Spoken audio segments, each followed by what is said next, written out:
Anyway, so welcome back for another deep dive. This time we're going exploring the dark side, going deep into a spooky story you guys sent us from a podcast called The Midnight Haunt, actually. The Midnight Haunt. Yeah, it's pretty chilling stuff. I mean, you guys clearly have a taste for the mysterious, the unsettling, The macabre. The macabre, exactly. And so to help us unpack this chilling tale we've brought in an expert. Hello. Who specializes in folklore, horror narratives, and even the psychology of fear itself. Ah, yes. So why do we find these things so gripping?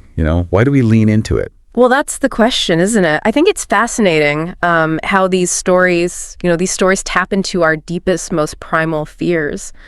The things that have haunted us since we were telling stories around a fire, right? Yeah, absolutely. And the Midnight Haunt, it really doesn't waste any time pulling you in. Like right from the start, that direct address, dear listeners, it's very intimate. It is. It's so personal. Like the narrator is whispering a secret just to you in the dark. And then it goes on with shadows whisper and nightmares come to life. It's like an incantation, like they're conjuring those feelings right away. Yeah, totally. It's setting a chilling tone before the story even really starts. And then, of course, it wouldn't be a horror story without the warning. Right. The classic trope, you may not want to hear this alone. Don't look behind you. I mean, it's almost like it dares you to keep listening. It does. Knowing that you probably shouldn't. And that just hooks you, doesn't it? It preys on that curiosity, right? Like that desire to peek behind the curtain, even when we're pretty sure something scary is lurking there. We can't help ourselves. Right. It's the thrill of the unknown, that danger. And then we meet Nathan Harper. Our protagonist. He's holed up in this isolated cabin deep in the woods. Miles from civilization. Miles. Yeah. Hasn't spoken to another soul since he arrived. Oh, he's asking for trouble. It's like he's walked straight into a horror movie cliche. He has. Yeah. But it works, doesn't it? Oh, it absolutely does. Why is that so effective? Well, isolation, it's such a powerful tool for amplifying fear, you know? It strips away any sense of security, any support system. You're alone.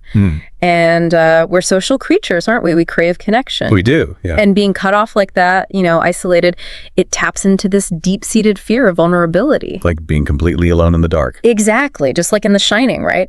Where the Overlook Hotel itself becomes this isolating force, almost a character in itself, that amplifies Jack's descent into madness. It feeds off of him and him off of it. Right.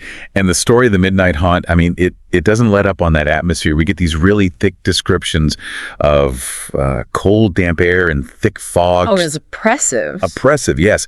Creating this suffocating feeling. I was listening to it and I found myself holding my breath, just waiting for something to jump out. That's the beauty of sensory detail, isn't it? I mean, that's what pulls you into the world, makes it visceral. You're right there with Nathan. Yeah, well, sure. Yeah. And then we get the knocking, right? Breaking the silence. The silence. And it's not just once, it's 3 times, class. 3 times. Yeah. It's that slow, deliberate buildup that really gets under your skin. Yeah. You can practically hear Nathan's heart pounding as he goes to investigate. Right. Like, is it the wind? Is it an animal? Or is it something else? Something else. And then the whispering of his name. That's when it goes from unsettling to truly terrifying. What did you make of that as an expert in fear?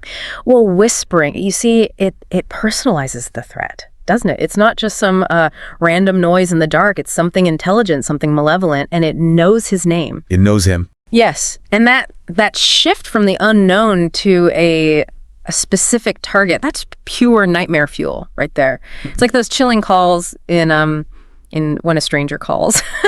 that growing realization that the danger is not out there somewhere, but right here, right next to you. It's breathing down your neck. It's right there. Ugh, sends shivers down your spine. I'm then we get the sounds on the roof, dragging nails. Oh yeah. And then laughter. But not just any laughter. It's described as this inhuman laughter, layered, shifting, truly monstrous. Monstrous, yeah. We're past suspense at this point. We're fully in supernatural territory now. And the fact that it can speak. that it addresses Nathan directly. I mean, that's what really elevates the terror, because now we know it's not just some mindless force. It's an entity. An entity. With intent, with a purpose, with a voice, and the ability to communicate. And that is deeply unsettling. And the story just stops. Yeah. We don't see the confrontation. We get nothing. Silence. Weeks later, the cabin is found completely empty. Door wide open. The door's wide open.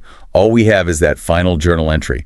I should never have opened the door. You know, while the whispering and the sounds are terrifying, I think that unresolved ending, that's the most chilling element of the whole story, because it leaves us with this gnawing sense of dread, of unease, wondering what happened to Nathan, what he encountered. Right, like what was behind that door. Exactly. And it forces us, you see, to confront our own fears about the unknown, to fill in those blanks with our imaginations. And sometimes, you know, that can be even more terrifying than a concrete answer. Oh, absolutely. It's like our minds can conjure things far worse than anything a writer could dream up. Exactly. It's the fear of the unseen, the unknown. And the podcast, it ends with these lines, like a final warning.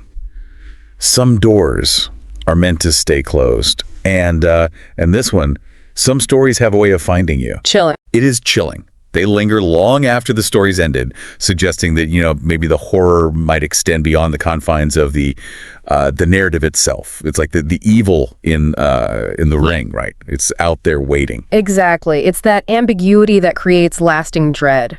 It's not a story that lets you off the hook easily. You're left with that lingering sense of unease, the feeling that that something might be watching. It makes you look over your shoulder, even in broad daylight. It does. Because it taps into that primal fear, the fear of the dark, the unknown. It really is a masterclass in using sound and suggestion to manipulate our deepest fears, to get under our skin and stay there. Absolutely. It's a reminder that sometimes the most terrifying monsters are the ones we create in our own minds. So think about the doors in your own life. Are there any you'd rather keep closed? Maybe sleep with the lights on tonight, just in case. You never know what might be lurking out there. You never know.